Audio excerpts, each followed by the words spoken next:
I was thinking about this idea of loving your neighbor. Specifically about loving neighbors that are not known to us.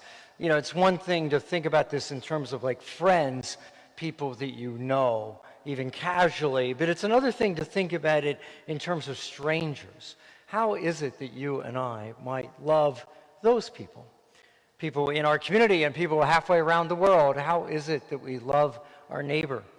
So if you allow me, just sort of a bit of a random list of some things that I thought about. Take the grocery store. You know, you get to the grocery store, and of course you could do the, sort of American thing. You take the closest parking spot you can. And some people, of course, need to do that. But I wonder if we might love our neighbor by taking some other spot and walking. Now, I know some of us, we've been told we should do this because it increases the number of steps we take each day. But I'm thinking of it in terms of our neighbor. Because there are people, they're somewhat, they're not really real mobile, and they're not able to get a handicap sticker yet, so they can't park in those spots. But it's helpful for them if they don't have to walk too far. Likewise, there are people that they need to get in and out of the store quickly. Maybe you don't, you're not in a hurry. And so maybe you and I, when we're in those moments, we should, out of neighborly love, leave the primo parking spot for someone else. When you check out, I don't know, I think it's some gene that we get at birth, that we have to look for the shortest line. But what if we don't? What if we look for the longest line? In other words, we're not in a hurry in a given moment, and so leave the short line for someone who is in a hurry. Maybe you don't even know about that, but what the heck? Let somebody else have the really short line. You take something longer. A way to love our neighbors, or the strangers amongst us. Recycling, environmental issues are ways to love others. It's a little tricky, and I know it's political, and please just ignore all that part of it.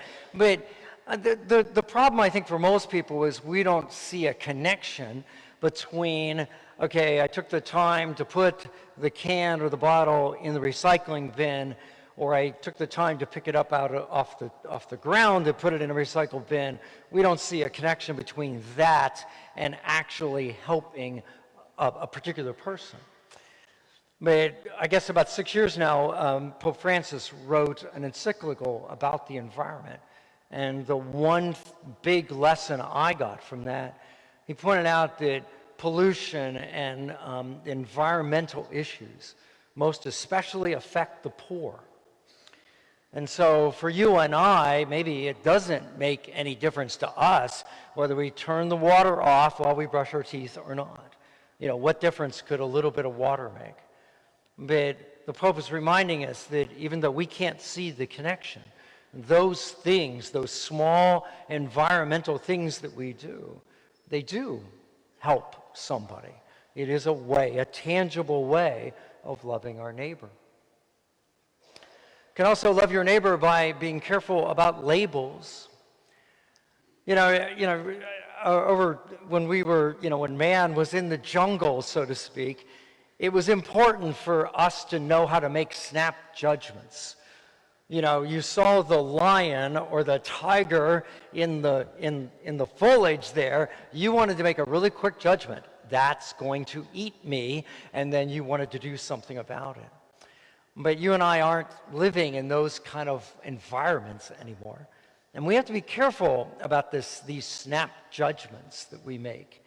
So often we'll see somebody, and just by the look of them, we will put a label on them.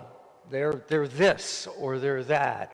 Or perhaps it's not just by looks. Maybe it is somebody you know, or someone tells you, oh, that person over there, they are, and they give you a label.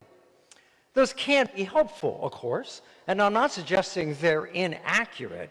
What I'm just suggesting, it's only a little piece of that person. So for example, just because you know what's on their voter registration card, that doesn't tell you as much as you might think you might know. It just tells you how they're registered to vote. That's what it tells you. It doesn't even tell you how they voted. It just tells you what they put down when they registered. And so we want to be careful. I think we can love our neighbor if we're very careful about when we get these labels in our heads about people, we realize that's limited amount of knowledge. We don't know as much as we think. That'd be a great way to love someone. If you've ever been on the other end of that, if you've ever had people slap a label on your forehead and judge you by that one thing alone, you will appreciate what a powerful way this is to love someone. Then there's the issue of social media. You know, you could love a whole lot of people if we were careful about our behavior on social media. Some of it is just like, I just think social media is a horrible place to have a discussion. It's two-dimensional. I go back and I'll read threads of people who are arguing with each other, and it just strikes me as ridiculous. They're not even listening to each other. It's almost like some editor took two independent things and just happened to put them together. I mean, look at it this way.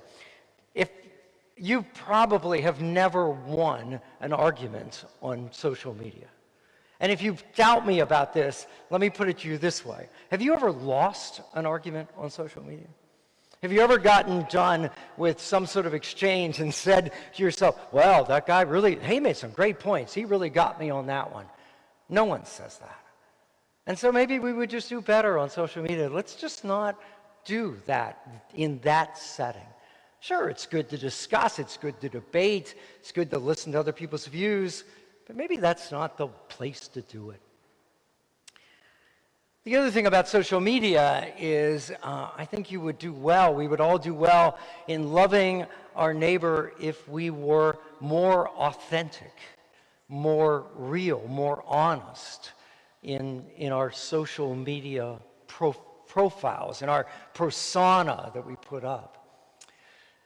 Some of you are old enough to remember a time, and I don't know, maybe you did, maybe you still do this, when company is coming to dinner and you have to almost completely change the house because you need to make sure that you you give the right impression.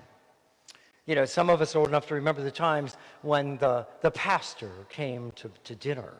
And so all sorts of stuff had to get put away because we don't want the pastor to see that stuff. And other things had to be brought out. And it all had to be dusted and everything had to be picked up perfectly. If you think about it, that is what many, many people do on social media. That's why you take, 15 pictures of the Halloween costume. And then once you get that picture, you pick the best one, and then maybe you take a little software and clean it up and make it look even better. This is some of you may know this. A few weeks ago, there was some research that was talked about from Facebook, where they were talking about the detriment to some social media for teenagers. And it has to do with this. The teens are always concerned about about fitting in and about looking and acting the way everyone expects. And you get on social media and you look at how people respond. And you say, well, I have to look like this for people to like me, to comment, and things like that. But this isn't real. They see pictures of people who have manipulated the pictures in such a way, and such that teens who don't have the correct body shape, type, whatever, they look at these people and go like, well, I must not be worth anything because I don't look like that. And so we would really do great to love our neighbors if we would just be a little more honest. Take the first picture, take one picture, post it. If it's not your good side, oh well, it's still you. Just post it. Be a little more authentic in social media. One final thought. I wonder if we would love other people well if we were a little more, if we thought about forgiveness to strangers. What I mean by this, I know we all know we're supposed to forgive. And when someone, a friend, a family member has hurt us, we know we're supposed to work that out and forgive them. But do we think about forgiving strangers, if you will? If you look back at just the last two election cycles, 2016, 2020, there are a lot of people who are holding a whole lot of grudges over those two elections. And they've never forgiven. So it's one of the reasons why the news is so upsetting to them. They turn on their news station and they hear this one-sided commentary, and it reminds them of that hurt from one of those elections. And if you think about it, it's exactly the same as if an individual that you know hurt you. We're not forgiving. We're not willing to say, okay, this wasn't right, this happened, and I need to find a way to forgive. Even if it's forgive a group or forgive people I've never met. I just think we would do well to do that. That is a gift not only to them, but it's probably even a gift for ourselves. Because anybody who carries a grudge around with them has a hard time loving other people. But if you're free of that, you look back at, whichever election was the one that offended you. And you look at that and you say, okay, I didn't like it, maybe it wasn't right, whatever it is, but it's done. It is done. That is water that is under that bridge. And my going over it over and over again and raising my blood pressure over this is not helping. It's not helping me, it's not helping anybody else. In that case, maybe we free ourselves.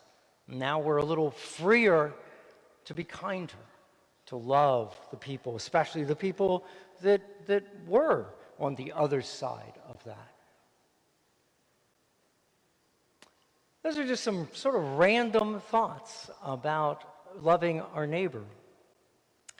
I'm wondering if you have others. And I mean this seriously, I would love to hear them. So if you are thinking, that gets me thinking, and here's something that I do to love strangers, if you will, I really hope you'll look in the bulletin, find my email, just shoot me a quick little note. Here's an idea. Because I'm telling you things that I have thought about and tried to work into my life. You would do well for me if you would tell me something that works for you. It might be something I've never thought about and be, I should take that on. That's a terrific practice. Because see, the whole problem with love God, love your neighbor is it's just too vague. New Year's Day, so many people on New Year's Day, I'm going to get in shape. I'm going to lose weight. They're so vague that nobody does them. They have to be specific, the experts tell us. And so I think we don't love our neighbor until we get a little more specific. And so if I perhaps this morning have helped you think about it in a little different way, I think that's great. And I encourage you to give it some thought. But perhaps you'll be willing to help me think about it in a different way as well. And that would be terrific. Because that's what we want to do. We just want to encourage each other. The good Lord tells us to love him and love our neighbor. Let's encourage each other, because certainly the more we love our neighbor, the more we are loving God, and the better off we'll all be.